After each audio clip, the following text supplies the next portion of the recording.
Hi, good evening, everyone. This is John Campbell introducing Miracle Hour on bbsradio.com. We welcome our listeners everywhere. This is the hour where we get to talk to lots of interesting people and to hear about all sorts of matters spiritual and different stages of people's journey of awakening. And this evening, folks, I've got a wonderful gentleman whose name is Ralph McIntyre, and Ralph was very instrumental in my journey. I went to work in a rehab center as a volunteer, and Ralph was my supervisor and the guy that ran the center. And he's a very experienced addiction counselor with 17 years' experience in the addiction field. And he's got quite a life story himself. So it's a great pleasure for me tonight to welcome you, Ralph. And how are you doing this evening, my friend? I'm doing very good, John. How are you? Yeah, it's great to have you here as my guest tonight. I appreciate you giving your time to the people. And while I was waiting to come on, I was kind of just reflecting back to when we first met. And it seems like a long time ago now, but I remember coming down to Bromwell Road, wasn't it? That's right. And somebody had told me I had to find a placement for my course. I was doing a course in counselling at the time, and somebody had recommended that I go and see you. They thought I'm just trying to think how long ago that was now. Probably, are we talking 8 years? 10 years ago, John? A little bit less, maybe nine, yeah, but a fair way. And it was a wonderful encounter. I remember that we clicked straight away. And yeah, so tell us a little bit, Ralph, about your involvement with addiction recovery, and I know you're going to share quite a bit about what's underneath the addiction, but it'd be great to hear a little bit about, your story and how you got where you are. Hello? Hi, Ralph. Hi, Ralph, you can hear me now again, huh? I can hear you, John. I can hear you well. Say the joys of modern technology, huh? That's right. Always expect the unexpected. Yeah, I think what I was just saying to our listeners there was that, underneath all addictions is a lot of other stuff going on, and I think that was very clear because I remember very clearly coming into your group as a volunteer. So I was really sitting in there, kind of supposed to be learning, and you gave me a piece to read. Do you remember that? I do. It was called The Precious Present. That was right, and it was a pretty lengthy piece, and I remember I must have got through about a third of it, do you think? And third half, maybe, yeah. And I was just in bits. I couldn't read it, and you very, very gently and very cleverly just kind of stepped in and finished the piece off. I got somebody else to finish it off, but it was a great, example of how much pain people carry around with them, and when they get rid of the drug or whatever that happens to be, there's a mountain of pain to deal with, and I think you want to talk a little bit about that tonight. Yeah, I mean, behind all addiction is a lack of love. Addiction is the cover-up for love. And I still use that poem, The Precious Present, and it talks about a man's journey looking for his authentic self and the ability to be able to live in the here and now, in the present. Yeah, and I think that was the part that really triggered me into my pain, was the fact that as I read it, the journey that he was taking, what I connected with was my own years and years of searching and for this real self, and and that really it was a massive trigger, and I think that's what most people are coming up, isn't it? Yeah, I mean, addiction is about firstly, if we just look at the word addiction, it comes from a Greek word, addictus, which means to be a slave. To be a slave, So addiction is enslavement, and And in the process, one creates a full self. And, the journey we're discussing tonight, John, is a journey to reclaim our authentic self. Yeah. And that part of us that is not separated from Source. That's right. That never was. That's it. And I mean, I think it would be nice for you to explain a little bit about codependency, because I know you talked a lot about that, and a lot of the work that we did in the centre was uncovering the codependency. And I certainly had never heard of codependency. And then when I did get to learn about it, it was almost like, well, most of society think that's normal. Most of society does think that codependency is normal. Our films, the music, the popular music, is geared towards codependency.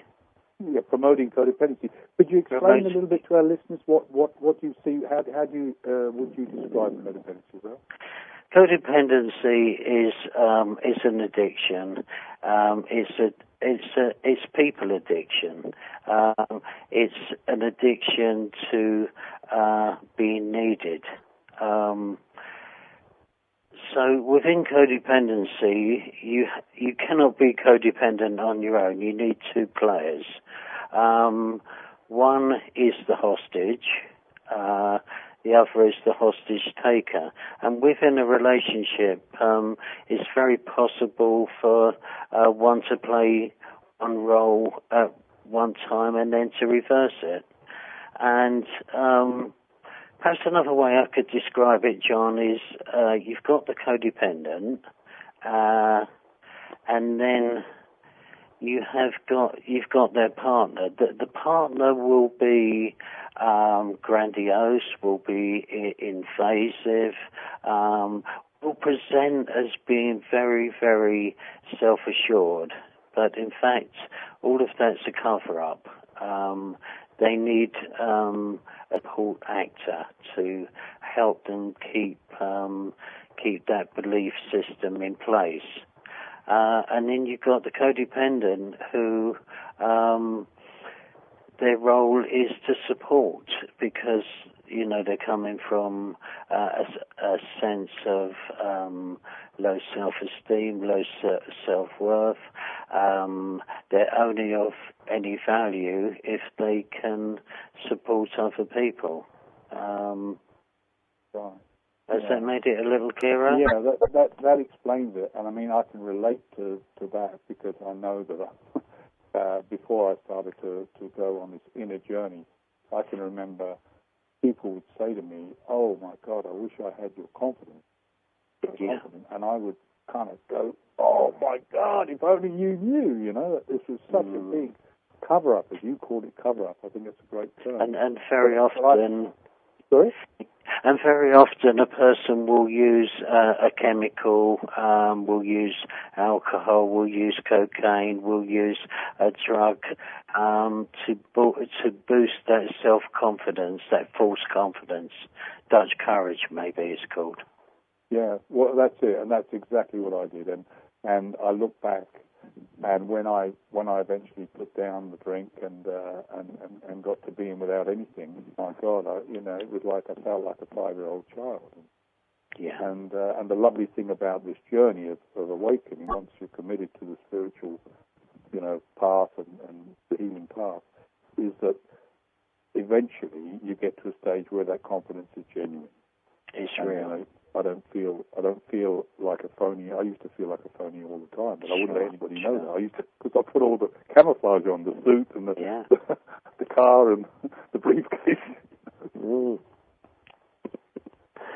And John, if we look at codependency as an addiction, any addiction, there's a way to monitor whether you're in an addiction or not.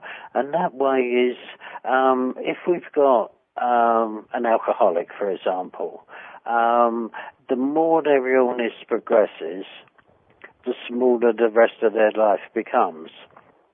if we've got a shopaholic who gets their paycheck, goes out and burns their gold card and buys 5 suits and 3 pairs of shoes, their life's going to be very much smaller the rest of the month.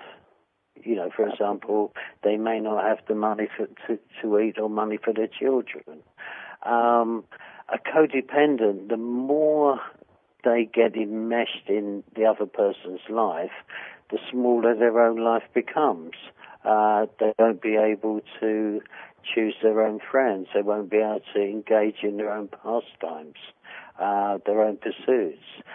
They will lose their own set of values and adopt somebody else's. Right. Okay. So what I really get that. So in other words, what you're saying is that when codependency, which you've explained is an addiction itself, what happens is you become so enmeshed in the other person's way of life that you lose all sense of your own. You forget your own. Even be afraid to do what you want to do yourself? Yes, because behind codependency there's a fear, and that fear is abandonment. Yeah. And then what? It's a really tough one. I mean, I think my recovering process, and I totally accept and acknowledge that it's a lifelong recovery process. Codependency was far tougher for me than actually putting down the alcohol. And I think that possibly because society does support and kind of honor codependency in many ways, as you've said, and it is a tough one, Ralph, isn't it? That balance between supporting and assisting those who you love. Yeah, and if we look at drug addiction, if we look at alcoholism, if we look at an addiction to gambling, any of those addictions, you can do total abstinence. You can say, okay, I'm going to be totally abstinent from alcohol. I'm going to be totally abstinent from drugs. I'm not going to gamble. The two addictions that are the hardest, one is codependency, because you can't do total abstinence from people. Hello? And for his food. Oh, you've gone again, Al. Are you there, John? You've gone again. Can you hear me? Well, listeners, I apologise for this small technical delay, but I'm sure Donald will get us back on very shortly. Back again, Ralph. Hello, John. Yeah. So, where were you there before the gremlins came in? You were just explaining the stuff. Well, we were talking about codependency, and what I was saying was, your comment was, after putting the chemicals down, you found that codependency is a lifelong process to address. And my comment was, addictions like alcohol, we can do total abstinence, we can decide not to drink, but we can't do total abstinence from people. That's right. Yeah, that's right. You were going to say the two hardest were. You were just going to mention the two hardest, codependency and, of course, food. We need to eat. Sure. Yeah, absolutely. Yeah. Yeah, no, I can understand that. And it's really interesting because I think that total abstinency, I mean, I guess the only way possible would be to go into onto a mountainside for 3 months. But it is interesting, you know, that I came across a program to help people who were suffering from obesity and overeating. Yeah. And that actually required total abstinency. There was a supplement, like a powder supplement, but it did actually insist on total abstinency from any food whatsoever. And it was quite a successful program, and I think that was one of the reasons. Yeah, I know that program. It's become quite popular in the UK, and many people are successful with the abstinence part of it. Where they fall down is when they reintroduce food again. Yeah, yeah. So with this, I mean, I want to give people, I'm always, the program is Miracle Hour, and I totally believe in miracles, and I know you do as well. They happen all the time in our own lives. So what do you see as the healing process? Because you talk a lot, I remember you talking a lot, and you teaching me a lot when I was in the center about shame and addiction and shame being one of the Siamese twins. Would you like to say a little bit more about that? Yeah, sure. Shame and addiction are Siamese twins. You don't get one without the other.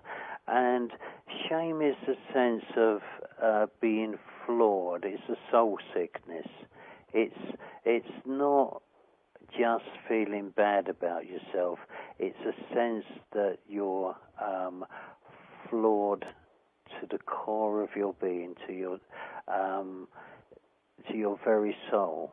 And how does that come about? That comes about, when I was a child, what I was told was I was born with original sin. So rather than being told that, I was a wonderful child of God, I was made in His image, by the very fact that I'd taken or been given human life, I was flawed. The original sin, I was separate from God. Many people with addiction problems have been abused, sexually, emotionally, mentally abused, and physically. And physically too. And so an individual is left with a sense of worthlessness. Currently in the UK, there's a new phrase. It's called time poor. Time poor? Time poor. People don't have enough time. Oh, I see what you mean. P-O-O-R, poor, yeah. Yeah. So, Dad gets on the train at 6 o'clock in the morning and goes to London and does his work in his office and comes back at 9 o'clock at night, doesn't see his child. So the child begins to feel that they're worth less than Dad's time. Or the alcoholic is drinking, so the child begins to feel that they're worth less than alcohol. Yeah. So there's this sense of worthlessness. Yeah. And it's painful. So what does the child do? It seeks out an anesthetic for that emotional pain, for that spiritual bankruptcy. Yeah. Instead of the child being honored in every way for who they are rather than what they give back. That's right.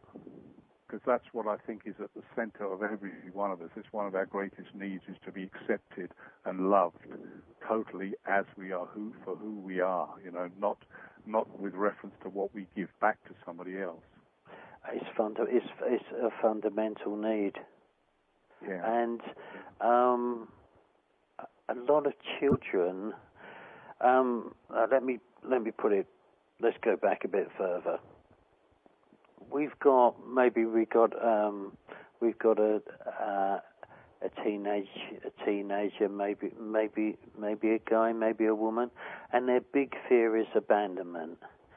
So they come up with a scheme, and the scheme is: if I have a child, if I have a baby, that baby, because the baby needs them to survive, can't abandon me. So they have a child, and the child picks up that actually what they're doing is they're meeting the mother or the father's need. Yeah. And that's the big one. And they live in fear. Yeah. And they learn codependency. Yeah. The reason they're there is to meet somebody else's need rather than their own. absolutely. And I mean, and that is so common, isn't it? It's so very common. Yeah. So it's almost like a role reversal. So in other words, instead of the child realizing that the parent is there for them and is there to meet their needs, the child gets the message, and of course it's not stuck on the notice board, as Bradshaw would say. It's not stuck on the freezer, but the child gets it at a very deep level that unless they're there for that parent, there's going to be hell let loose. Yeah, and you were talking about the healing process, and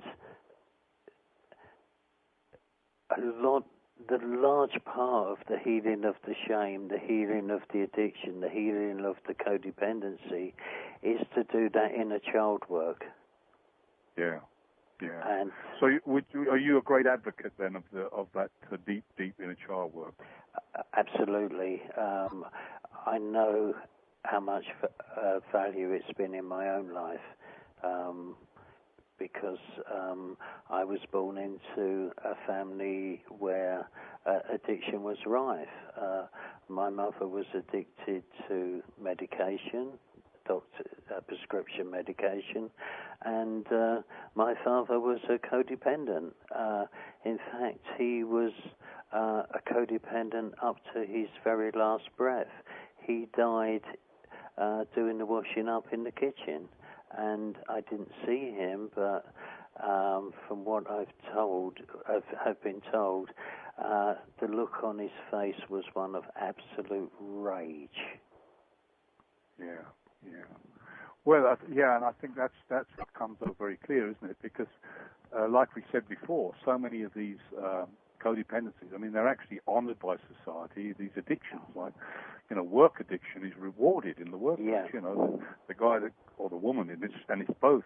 One of the biggest tragedies, of course, it's both now, isn't it? Because there's so many women going out to work, and of course that's all fine, but everything's about balance, and it is a tough one because it is a tough one. Yeah. And but it's like they're rewarded for that. They're looked upon as the great worker that gets in at 7 a.m. and doesn't get finished their work till 8 p.m.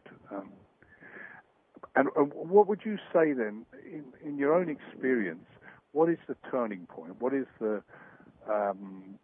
point where people say there must be a better way? Enough is enough. Okay.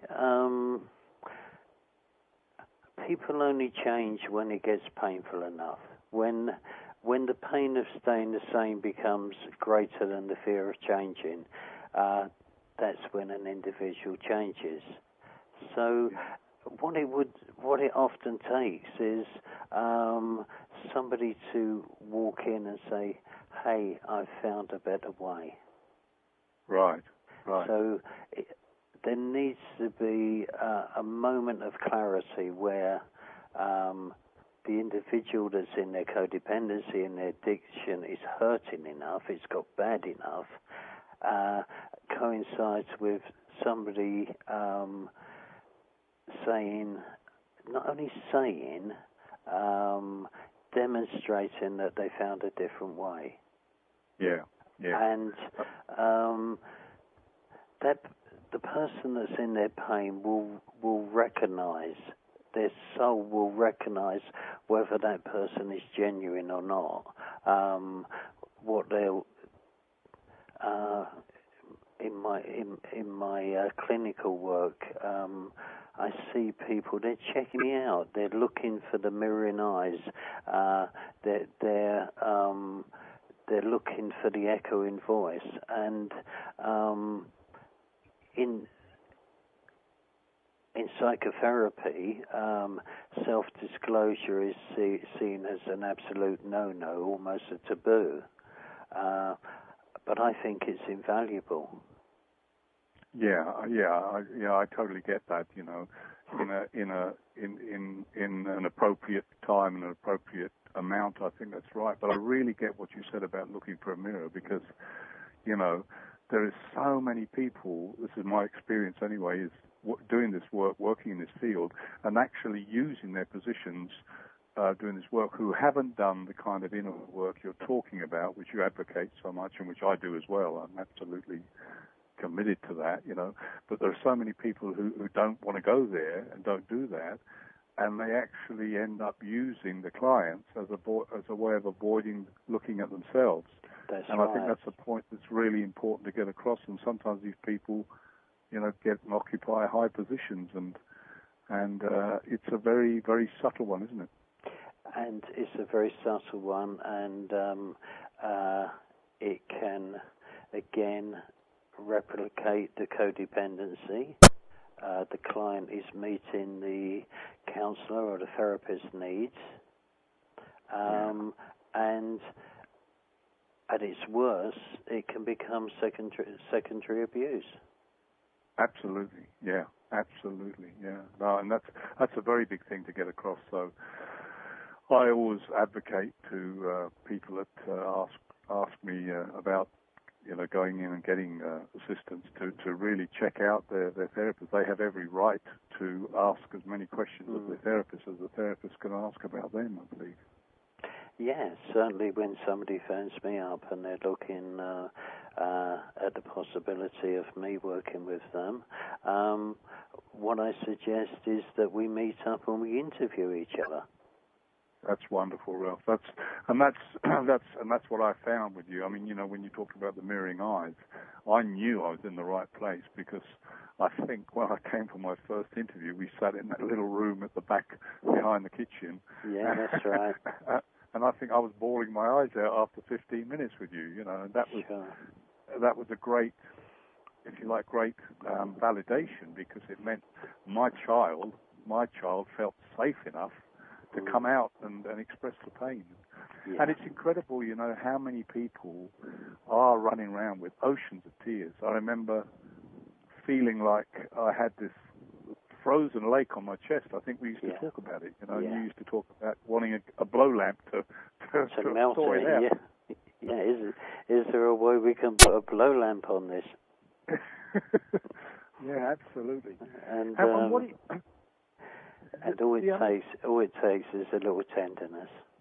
Yeah, that's it. Yeah, well, there's you know, as you know, the purpose, not the purpose, but one of the things on my show is, you know, I'm a great student of A Course in Miracles, a very committed student, very, very young student of the Course. But one of the things that the Course in Miracles says is that love, the presence of love, brings anything unlike itself to the surface in order to be healed. And I really recognize that, don't you?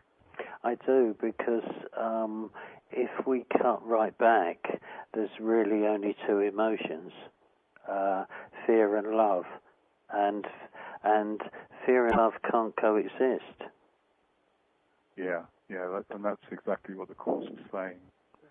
And the other fascinating thing that I noticed, which I'd like you to give some insight into, what I saw is so many people, and my mother was one, you know, she put the drink down, but she didn't really open her mind up to the spiritual element of our lives, you know, the fact that we're actually spiritual beings having a human experience and not the other way around. Sure. And it's very interesting, isn't it, that people who do not embrace that, and in no way am I condemning that or whatever, because I think everyone's got their journey, but it does appear that people who don't embrace the spiritual element of recovery really seem to struggle. And a classic example is the tragic story of George Best, you know, the great soccer player who ended up having a liver transplant, the whole thing, because he, as I understood, he continually rejected the 12-step program or anything akin to spirituality. That was my understanding. He saw his problem as alcohol, and the problem isn't alcohol. The problem is that there's a spiritual bankruptcy. Yeah. And recovery is a spiritual journey. I hear people talking about the spiritual side of the program. Well, that loses me, because I don't know what the other side is. Yeah, exactly. And the spiritual can take many different paths. I think that's the thing I learned, isn't it? And there is no right or wrong path. No. Because everyone's got their own. Everybody's got their own journey, their own path, and if we look at the words in the third step of a 12-step program, it's God as the individual understands that word. Yeah. And I think that was the beautiful thing about the 12-step program, was that it gave people an opportunity to come with their own concept of God or higher power. And to people who had maybe a very bad experience of God through various religious indoctrinations, etc., it was a tremendous opening, wasn't it? Yeah. Because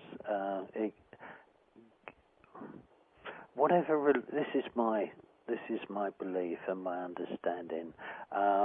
Whatever religion we look at, there's one commonality, and that is the belief that God is love.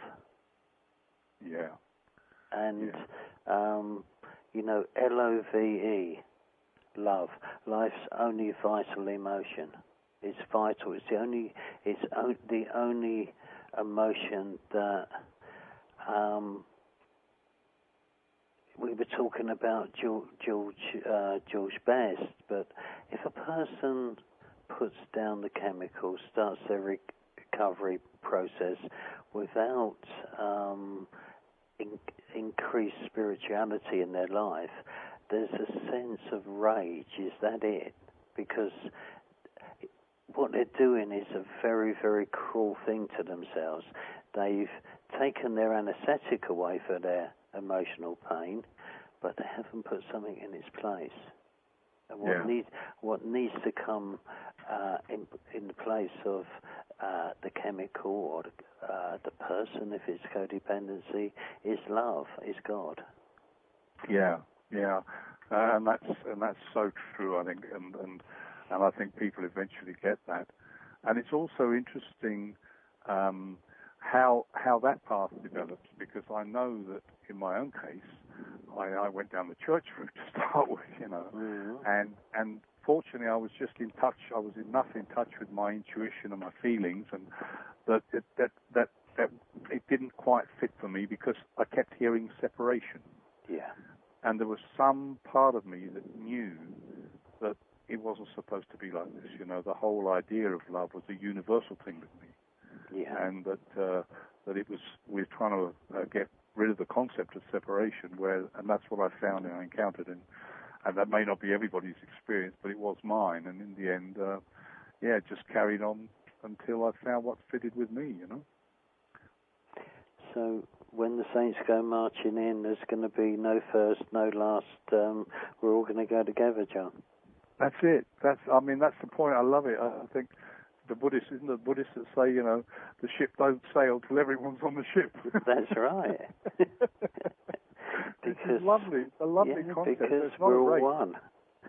That's it. It's not a race. And what about yourself, Ralph? When you started the program at Cromwell Road, did you have I think I mentioned this last week, that one of the greatest lines I ever heard was, if you want to make God laugh, tell him your plans, Yeah. Did you kind of think that you'd be there for a long time, or did you envisage your own path, and which way is that taken? I started there as a newly recovering person. I'd been addicted to drugs for 25 years, and I was about 6 months away from the chemicals, and a big decision at that time was whether to have a cup of tea or a cup of coffee. I found people say, do you want something to drink, Ralph? And I go, yeah, I'll have whatever you're having, because that's a common one, isn't it? Yeah. So there I was, and I was looking back at my life, and I was thinking, well, what do I know? I've got to the age of 40, and the only thing I know was that I invested 25 years in drugs, and they've stopped working. So somebody suggested that, I came in and spend a bit of time, rather like yourself, John, come in and do a bit of voluntary work. And, that was the beginning of the process. As a using addict, I had a theme song. I was always on my mind. That's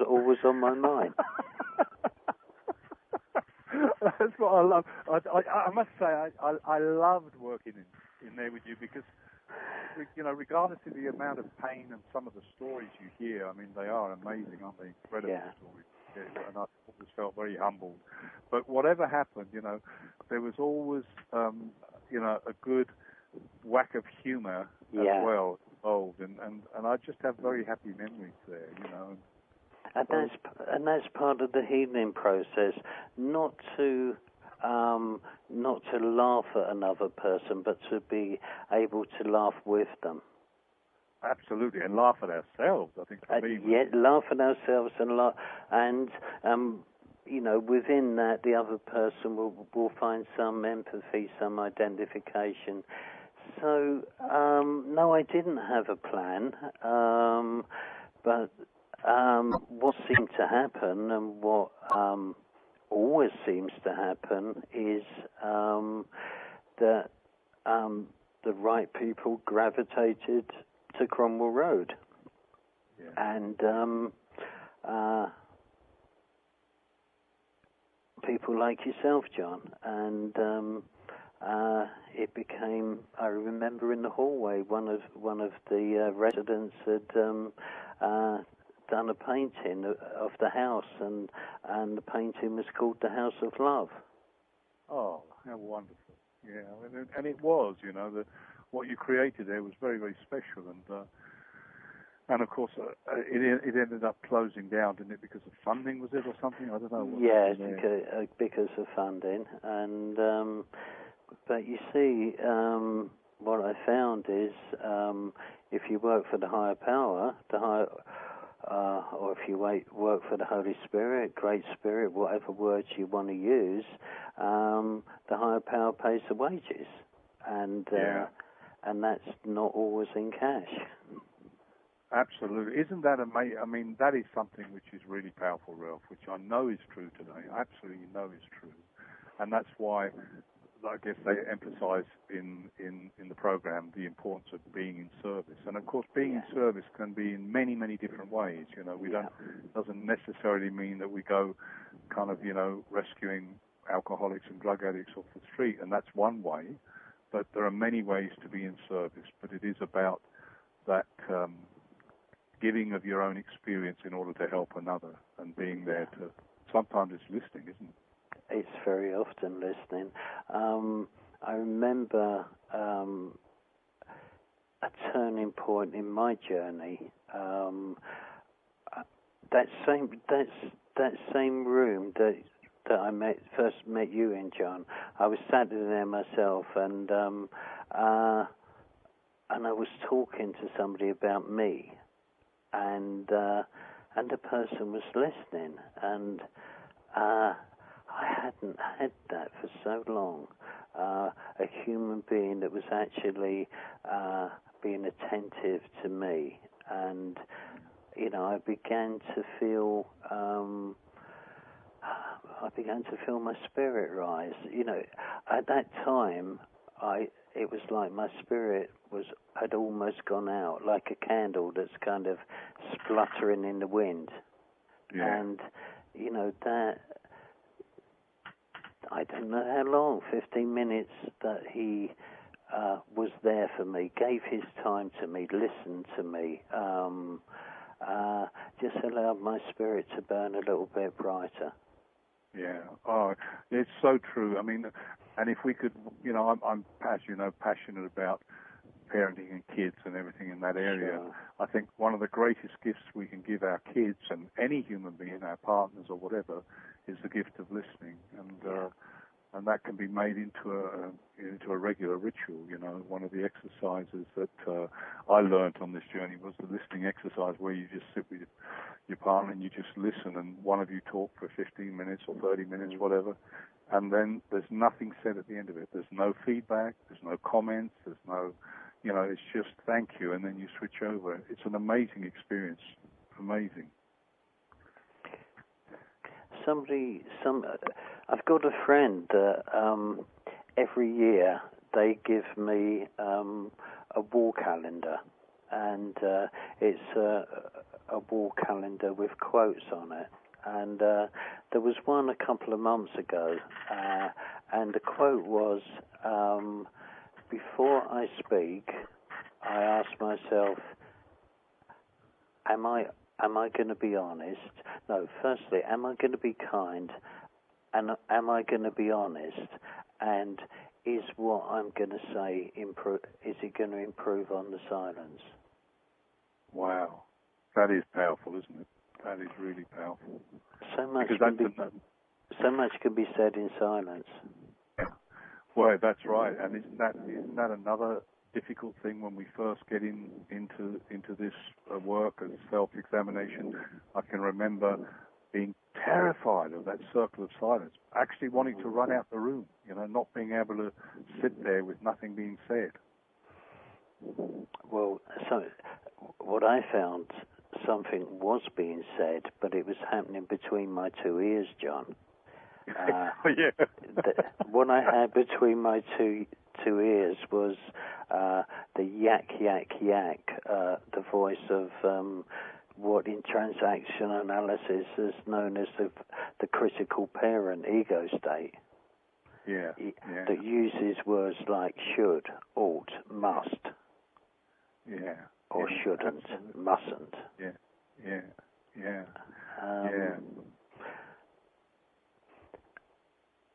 And part of my recovery process, part of your recovery process, I know, has been, somebody was talking to me about it earlier today, the ability to be alone. And they broke the word alone down to all one. Yeah. Isn't that wonderful? Isn't it amazing how words can be broken down? Yeah. We're very blessed with this language, aren't we? All one. Isn't that fantastic? And it's like another word which intrigued me when I found the word atonement. Yes. And really in the traditional religious circles, and again I want to make the point, I'm not criticizing any of those, it works for a lot of people, but traditionally atonement is perceived and is interpreted as being atoning for something you've done wrong. Yeah. Where really I break it down now, and it just means at one meant. At one with ourselves. So we're talking about forgiveness here, are we, John? Yeah, that's which of course is what the Course is all about, But this is not traditional forgiveness; it's quantum forgiveness. Yeah. For me, it is the tool of recovery, and I think that's what the healing process is about. And of course, much of it is self-forgiveness. Well, it's all actually self-forgiveness, isn't it? Yeah. And Ralph, while we're at the end there, I don't know if you've got one thing I'd like you to share, if you could, if you've got your book there. I'm sure you have, and you probably know it off by heart. But I was just looking at my course today, in my Course in Miracles, and I found an amazing piece, which I'm going to share in a minute. But I thought about it, I thought, my goodness, that really is talking about the promises. Have you got the promises there at hand?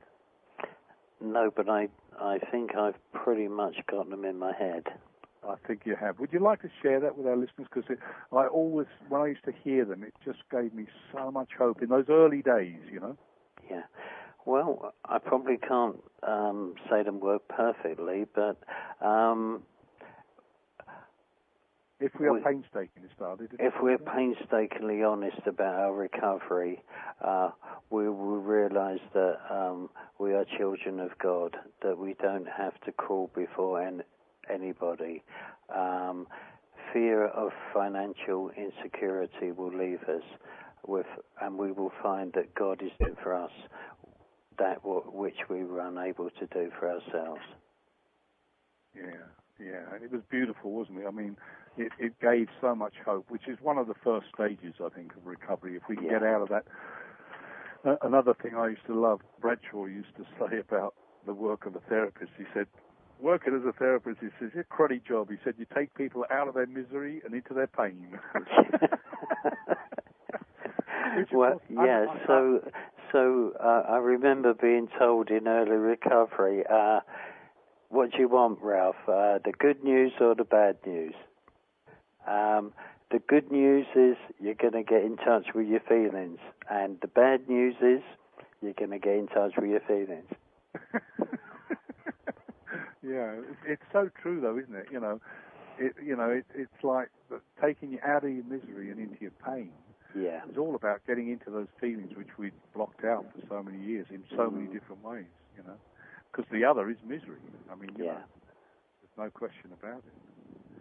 Well, Ralph, I'd like to just share this piece from the course here. It's beautiful, I think. It was given to me today by a friend of mine, and it's on page 37. And it says, because it's about forgiveness, as you know, and it says, an ancient hate is passing from the world, and with it goes all hatred and all fear. Look back no longer, for what lies ahead is all you ever wanted in your heart. Give up the world, but not to sacrifice. You never wanted it. What happiness have you sought here that did not bring you pain? I love that line. What happiness have you sought here that did not bring you pain? What moment of content has not been bought at fearful price in coins of suffering? Joy has no cost. It is your sacred right. And what you pay for is not happiness. Isn't that beautiful? That's truly wonderful. And that's really what the Course is saying.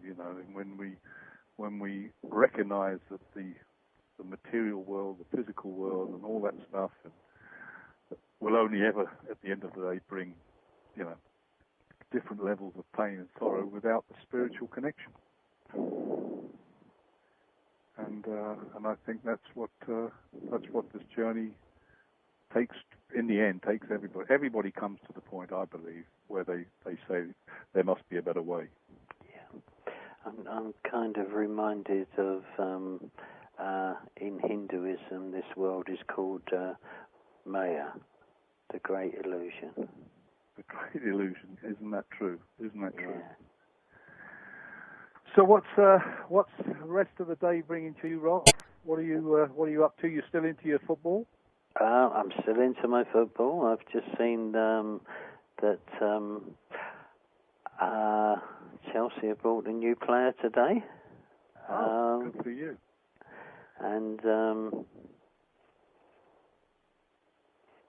well, I've been working today. I've spent some time with some people, and it's probably time for me to have a little bit of quiet time and put my head on the pillow and rest. Well, that's what I've always admired about you, Ralph. You've been a very dedicated person to this journey, and I want to thank you for coming on this evening, and I also want to thank you for the big part you played in my life and still play. And I love you. You're a beautiful man, and I wouldn't have been able to say that 10 years ago.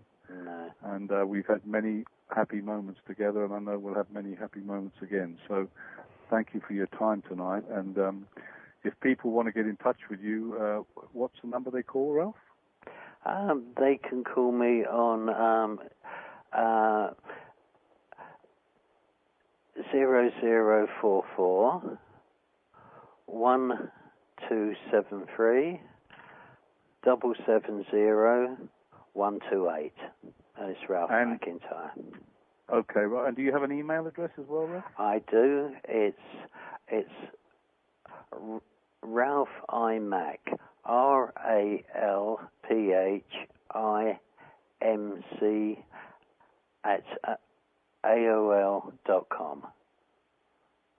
absolutely. So that's, if anybody's interested in talking to Ralph, I can highly recommend him. It's 0044 for UK, 1273 770 128, and the email is Ralph, RALPHIMC